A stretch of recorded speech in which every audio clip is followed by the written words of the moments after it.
Boa noite, meu irmão, que a graça e a paz do Senhor esteja com você nessa noite ou em qualquer outro momento do dia em que você estiver.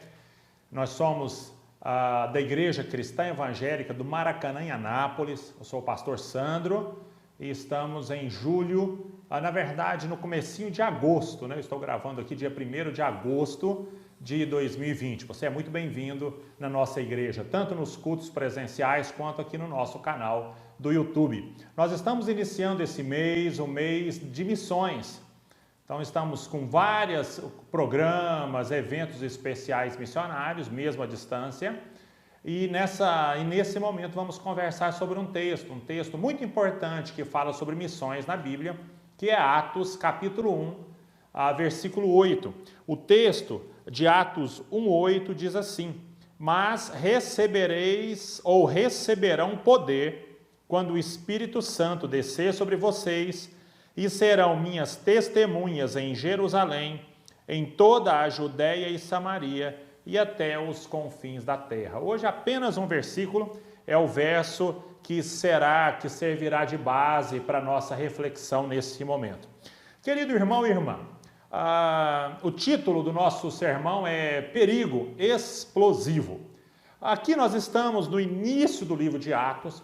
Recentemente nós trabalhamos vários capítulos do livro de Atos, quando nós trabalhamos com as viagens missionárias de Paulo.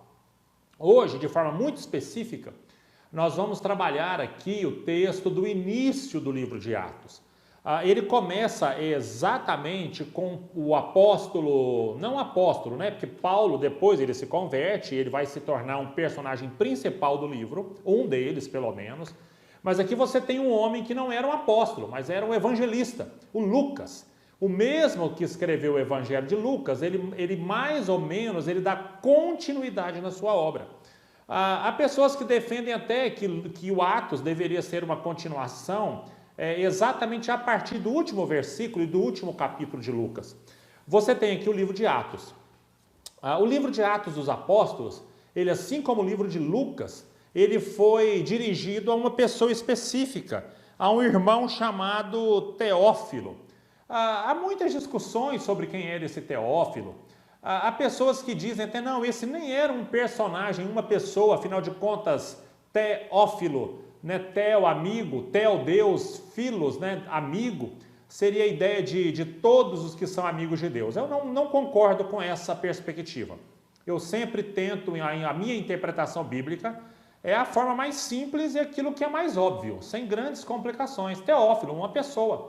O evangelista Lucas, ele escreve tanto o Evangelho de Lucas, quanto o livro de Atos para a mesma pessoa. Que imagina, meu querido irmão, que privilégio desse Teófilo. O cuidado que ele recebia, como é que ele era tratado pelo evangelista Lucas.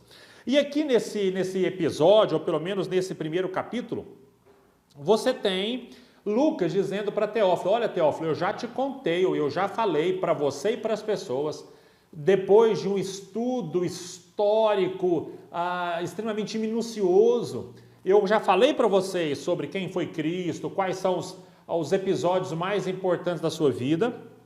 E aqui eu estou iniciando a fala a partir tanto de um pequeno resumo daquilo que Jesus fez, mas especialmente nos dias que Jesus viveu, nos seus dias pós-morte.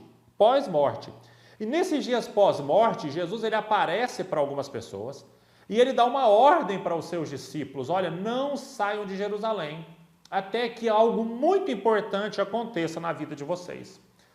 Quando Lucas ele apresenta essa introdução aqui para o Teófilo, ele chama atenção para uma pergunta de fato muito intrigante, uma pergunta que chama muito atenção para aquela época, porque os discípulos fazem uma pergunta. Qual é a pergunta que eles fazem para Jesus? Talvez tenha sido uma das últimas falas entre os apóstolos, os discípulos, os amigos de Jesus. A pergunta é: o Senhor restaurará Israel agora? Uma pergunta muito significativa. Porque Israel, meu querido irmão, desde o cativeiro babilônico, há séculos, que Israel nunca mais foi uma nação livre. A Babilônia, a Pérsia, Roma, a Grécia, todos esses grandes impérios, quando eles existiram, em nenhum momento posterior lá à queda de Israel para a Babilônia, em nenhum momento Israel foi uma nação livre. E era grande a expectativa de que um homem, um Messias, viesse e de alguma forma tornasse novamente Israel uma grande potência nacional, naquilo que poderia ser dito como política, economia, na parte bélica, né, das guerras. Mas Jesus não veio com essa proposta. E os discípulos, mais uma vez, aqui eles perguntam para Jesus: Jesus, então chegou a hora, chegou o momento de ver a nossa nação, de ver Israel novamente sendo reconstruída e recolocada no lugar de cabeça, de essência, de liderança. E Jesus, mais uma vez, assim como em Marcos, capítulo 13, versículo 32, Jesus diz para eles: olha, o tempo não cabe a vocês, o tempo é meu, o tempo é de Deus. Lá em Marcos 13, 32, Jesus falava sobre as últimas coisas, sobre os eventos das últimas coisas. E ali em Marcos 13, 32, Jesus diz: olha, não cabe ao homem, o homem jamais saberá. Ele terá sobre as suas mãos ou sob o seu poder as questões relativas ao tempo, à hora, ao momento. Isso pertence a Deus. Mas é interessante que a palavra aqui em Atos capítulo 8, especialmente nessa versão na NVI, mas em outra versão, por exemplo, na revista atualizada, numa versão nova, né, que é aquela Bíblia Conselheiro, que ela é uma versão atualizada da atualizada, ele não começa com mas ele começa com porém, que são duas conjunções semelhantes, estão ali enquadradas no mesmo lugar. Uma conjunção coordenativa adversativa. O que significa o mas, o porém? Olha, é uma quebra de expectativa. A expectativa deles é que Jesus respondesse sobre os tempos. Porém, Jesus diz assim para eles: mas, olha, o tempo não cabe a vocês, mas existe algo que está sob, ou pelo menos que é uma função que vocês terão. De alguma forma, vocês receberão sim algumas tarefas. Não é a de saber sobre os tempos ou sobre as eras, mas é exatamente de algo que é muito mais tangível, que é algo que é muito mais palpável e visível. Mas o que vocês queriam eu não te darei, porém vocês terão outras funções, vocês terão outras habilidades que vocês deverão colocá-las em prática. Pensando nisso, meu irmão, quero refletir com você aqui, no momento em que você está me ouvindo, sobre o que é uma função de um seguidor de Jesus. A primeira função dele é receber poder. Não existe, não há possibilidade de um seguidor de Jesus Cristo que não tenha poder. Mas não é, meu irmão, não se engane com aquela história que às vezes alguém fala para você: olha, faça uma oração forte por mim. Querido, não existe oração forte, não existe oração fraca, muito pelo contrário. Todos nós somos fracos e o Espírito Santo intercede por nós em nossas fraquezas. Não é esse tipo de fraqueza ou de fortaleza ou de força. Não é essa força para expelir demônios, não é essa força para curar as pessoas, embora também essa força faça parte do pacote oferecido por Jesus aos cristãos. Nós estamos falando aqui de um outro poder. A palavra aqui, poder, é a palavra dunamis. Meu grego é quase zero, mas com boa pesquisa a gente consegue extrair algumas coisas boas da língua original do Novo Testamento. A palavra é dunamis. A palavra dunamis depois ela foi usada para dinamite. Vocês sabem que, na verdade, os explosivos, eles remontam lá ao ano 1000, lá na China. Desde aquela época, a China inventando e vendendo para o mundo. Lá atrás, a China, por volta do ano 1000, ela inventa os explosivos. Provavelmente para que ela pudesse desenvolver as técnicas de fogos de artifício.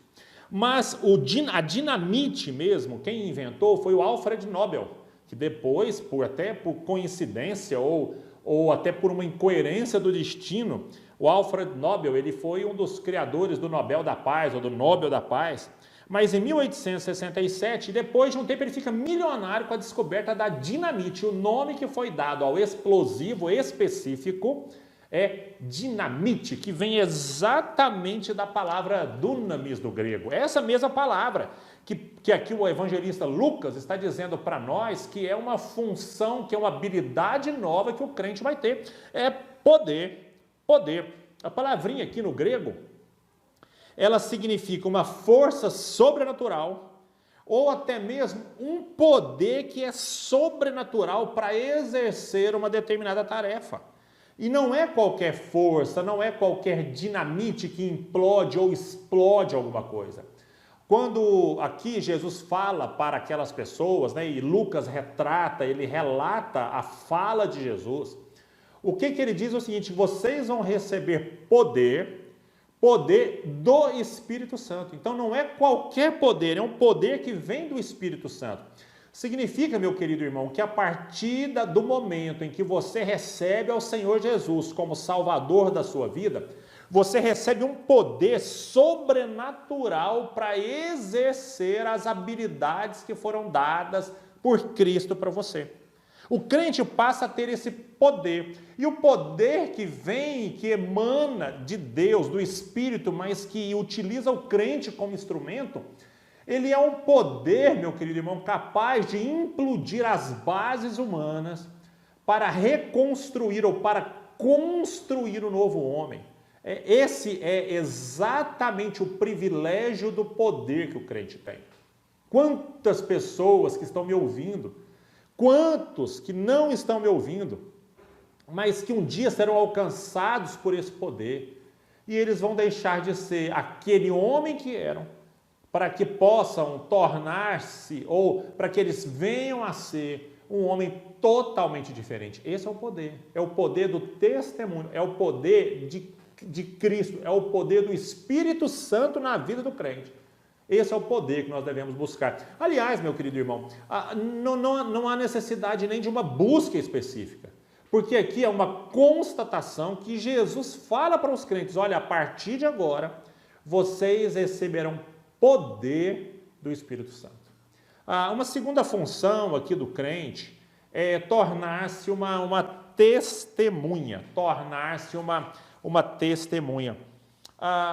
Quando a gente fala de testemunha, meu querido irmão, a primeira coisa que vem na nossa mente, a primeira metáfora que vem na mente, é a testemunha de um tribunal, né? A metáfora de um julgamento,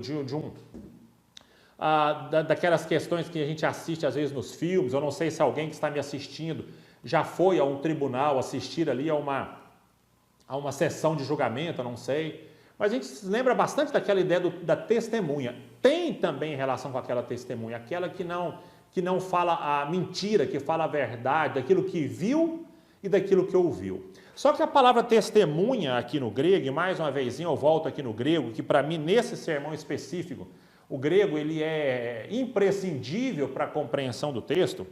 A palavra que aparece aqui para testemunha, quando Lucas escreveu a palavra no grego, ele escreveu a palavra mártir.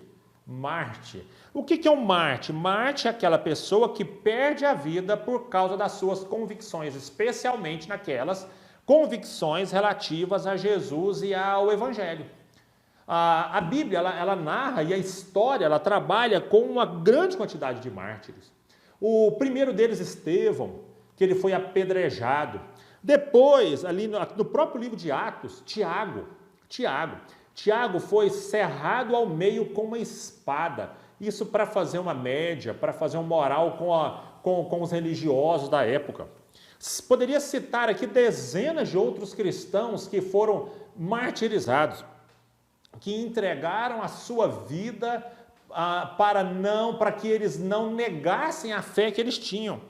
Mas eu cito o Inácio de Antioquia, no ano 35, entre o ano 108, que foi o tempo de vida dele.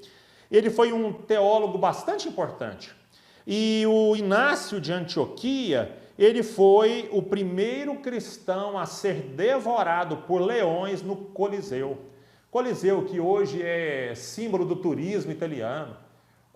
Ele ali, naquele lugar, sob os olhos de milhares de pessoas, o Inácio foi o primeiro cristão devorado por leões, a fim de que tentassem diminuir ou intimidar os cristãos. Não, ele foi um dos primeiros mártires, ou seja, uma das primeiras testemunhas que foi martirizada pelo nome de Jesus Cristo. Queridos, poder para testemunhar, para entregar a sua vida por uma causa diferente daquela que é a causa do mundo. Manter-se firme em Jesus, mantendo aquilo que é princípio, e se preciso for, você dá a sua vida para que a sua palavra, para que o seu testemunho sejam mantidos. Isso é mártir. Isso é testemunho. Isso é exatamente o que o evangelista Lucas, replicando a palavra de Jesus, fala para aqueles homens. Vocês precisam ter em mente que vocês são mártires e que todos os cristãos do mundo, eles entregam a sua vida por Cristo. Mesmo que eu continue vivendo, a minha vida não é mais minha. Porém, por outro lado, existem milhões de pessoas que, dia após dia, são levadas à morte, como Paulo fala aos romanos, que são entregues à morte todos os dias por amor do nome de Jesus Cristo. Há uma reportagem da revista, inclusive uma revista Abril, ela cita, da editora Abril, se não me engano é Veja, eu li agorinha, ela fala, inclusive, citando a missão Portas Abertas, tá? Ela vai citando, e ela vai dizer o seguinte, que hoje não, em 2018, que a estatística sempre é de um ano um pouquinho anterior, né? Que 245 milhões de crentes estão em risco nesse momento no mundo só por serem servos de Jesus Cristo. 245 milhões de pessoas. Que em 2018, 4.305 pessoas morreram, irmãos, 4.000 crentes morreram no mundo em um ano por amor a Jesus. Houve em 2018 um aumento em 65% de número de cristãos perseguidos, julgados e presos por amor ao nome de Cristo. Porque você sabe que um cristão, onde ele vai, ele não é problema. O bom cristão não é problema em lugar nenhum. O bom cristão não é problema na escola. Um aluno bom crente, bom cristão, ele é um ótimo aluno. Um filho bom cristão, ele é um ótimo filho. Um pai cristão, uma mãe cristã, são ótimos pais. Um funcionário crente, ele é o melhor funcionário que existe na empresa, se ele é crente de verdade. Um patrão crente, ele é extremamente justo com os seus funcionários e ele faz exatamente aquilo que Deus manda ele fazer. Então, quando você vê crentes sendo presos no mundo, você pode ter quase certeza que não é por conta de baderna, de bagunça, de bebedeira, de briga. Não. Crentes sendo presos por serem crentes. É aquilo que o apóstolo Paulo já falou, que nós somos entregues à morte todos os dias, e que Lucas, aqui no início do livro de Atos, ele de alguma forma já diz, replicando a fala de Jesus, olha, vocês serão minhas testemunhas.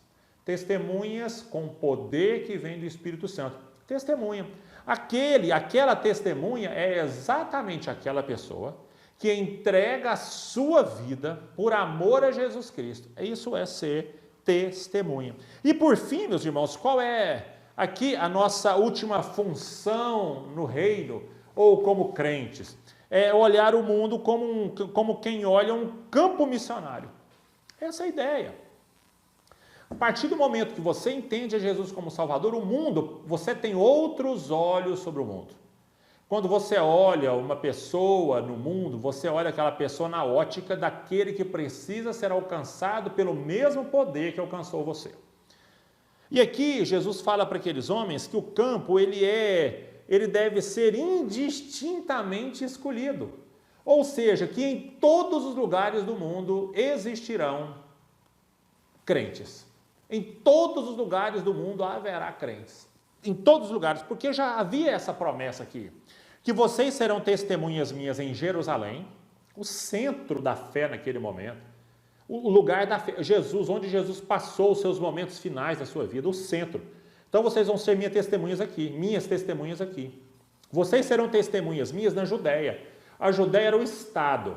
Para facilitar para você, Goiânia seria Jerusalém, o estado de Goiás seria Judéia, então você deve estar na capital, você deve estar em todo o estado, você deve estar em Samaria. Samaria era um anexo, um estado anexo a Jerusalém, a Judéia. E aquelas pessoas, inclusive, eram extremamente mal vistas e elas recebiam uma carga discriminatória imensa. Então, olha, com eles também. Todos aqueles que agora aí na sua cabeça você está pensando que hoje em dia são a escória da sociedade, todos, esses também merecem que nós testemunhemos do Jesus na vida deles. Todos nós devemos testemunhar. Então você vai da Jerusalém, da Judéia, da Samaria, e você vai até os confins da terra, até os lugares mais distantes possíveis, para que Jesus Cristo seja anunciado nesses lugares, em todos os lugares. Queridos irmãos, Jerusalém está em linha reta de Brasília, aqui pertinho de onde nós estamos, a 10.290 quilômetros de distância. 10.290 quilômetros de distância. Essa é a distância. Então, eu creio que quando Jesus falava confins da terra é Brasília, é Anápolis, é Argentina, é o Chile, é aqui onde nós estamos, longe do Oriente, lugar onde está Israel e Jerusalém. Perceba, meu querido irmão, que Jesus lá atrás já tinha uma visão missionária tão grande que ele não escolhia o lugar, ele entendia claramente que o reino de Deus, que o reino do nosso Senhor Jesus Cristo não teria barreiras. Aquilo que o próprio Cristo disse para Pedro: Pedro, nada prevalecerá contra a igreja de Jesus, nada. Nenhum partido político, nenhuma ideologia política, nenhuma religião, nada, a internet, nada prevalecerá contra o reino de Deus. Percebam que aquilo que há anos foi visto por nós, olha, será que a internet, isso é um desserviço, as redes sociais, olha para vocês verem que mal sabiam os criadores das redes sociais, das plataformas sociais, que hoje elas seriam que hoje, nessa época de pandemia, que as redes sociais seriam os lugares de maior avanço do evangelho no mundo. Perceba que muitos daqueles que criaram sequer têm qualquer tipo de relacionamento com o Senhor, mas é cumprimento da palavra de Deus, que o evangelho vai chegar nos confins da terra, ele vai aos lugares mais distantes. Ele vai estar na China, ele estará na China como está, por mais que haja perseguições do Partido Comunista. O reino estará na Coreia do Norte, nós não sabemos em que tamanho. Sabemos que a Coreia do Norte é o país em que há maior número de perseguição a crentes, mas o reino está lá. Eu não tenho a menor dúvida de que há crentes lá, cristãos servindo a Deus ali escondidos ali dentro da Coreia do Norte. A Nigéria, que tem o Boko Haram, uma cápsula terrorista que persegue cristãos, está lá na Nigéria. No Irã, país que tem um governo, que tem a religião misturada com a política, e isso é um problema sério. O maior número de perseguições do mundo não estão em países comunistas, embora há grandes problemas nesses países também. Mas o maior número de perseguições de países que têm perseguição é quando a religião se junta com o Estado. Aí há problemas para os cristãos. Você tem o Irã, que tem um crescimento grande do evangelho. O evangelho está entre os índios, entre os indígenas mais distantes, entre os quilombolas. Imagina, estamos ouvindo nessas semanas um missionário entre os quilombolas. Está, meus queridos irmãos, na Índia, um país que também há grande número de perseguição aos cristãos. Também está lá. Querido, onde existir um cristão, o reino de Deus vai chegar. Porque o reino de Deus, ele é testemunha de Jesus Cristo. Ele é testemunha de Jesus Cristo onde quer que ele possa estar. Em qualquer lugar, o crente é testemunha. E nós somos testemunhas, meus irmãos, no quintal da nossa casa. Para o cônjuge, para os filhos, depois aqui para os nossos vizinhos. Então nós nos preocupamos com o meu testemunho em relação aos meus vizinhos. Depois na minha cidade, onde eu ando, onde eu compro, o que as pessoas falam de mim, da minha igreja, por meio de onde eu estou. Depois, meus irmãos, no estrangeiro, naquele que está mais longe. Pastor, mas eu não vou, você não vai, mas você manda alguém ir. Você paga alguém para ir, você ora. E você também vai. Deus continua chamando as pessoas para irem para os lugares mais distantes. Meus queridos irmãos, esse é o papel dos crentes. Essas são as funções do crente. Primeiro, receber poder. Dinamite. A dinamite que implode. A dinamite que implode, que explode essas crenças mundanas. E aí, eu tenho poder para ser testemunha, para ser mártir. Aquele que, se preciso for, morre por causa daquilo que acredita. E como mártir passa a ser uma testemunha. Na sua casa, às vezes você será testemunha para quem dorme ao seu lado. Você vai ser testemunha para o seu vizinho. E você vai ser testemunha até os confins da terra, para o mundo inteiro, pregando para essas pessoas valores que são valores inegociáveis. Queridos irmãos, essa é a nossa primeira palavra missionária. Você é cristão, está me ouvindo? Você tem poder, dinamite. Você é testemunha, é mártir em todos os lugares do mundo para apresentar às pessoas aquilo que de mais precioso nós conhecemos. Que Deus nos abençoe. Amém. Deus amado, obrigado por essa palavra, por esse dia especial, por nossas vidas aqui, por todos os que me ouvem, que me escutam e que me assistem. Que essa palavra faça deles, homens e mulheres, jovens e crianças, que tenham esse poder na vida como testemunhas claras de Jesus, para falarem desse Cristo em todo o canto da terra. Deus amado, abençoe os enfermos, abençoe aqueles que passam por angústias, aqueles que estão sozinhos em casa por causa da pandemia, aqueles que estão em luto porque perderam pessoas queridas, aqueles que na insegurança do dia precisam sair, precisam trabalhar, que o Senhor possa guardar cada um. Deus amado, abençoe, guarde cada uma dessas pessoas, no nome de Jesus Cristo. Amém. E que o amor de Deus, a graça do nosso Senhor e Salvador Jesus Cristo, o consolo, a comunhão e o conforto do Espírito Santo possam estar com cada um de nós aqui nesse lugar, com todos os nossos irmãos em todos os lugares da terra, que seja hoje, amanhã e até a volta bendita e gloriosa do Senhor Jesus. Amém, amém, amém.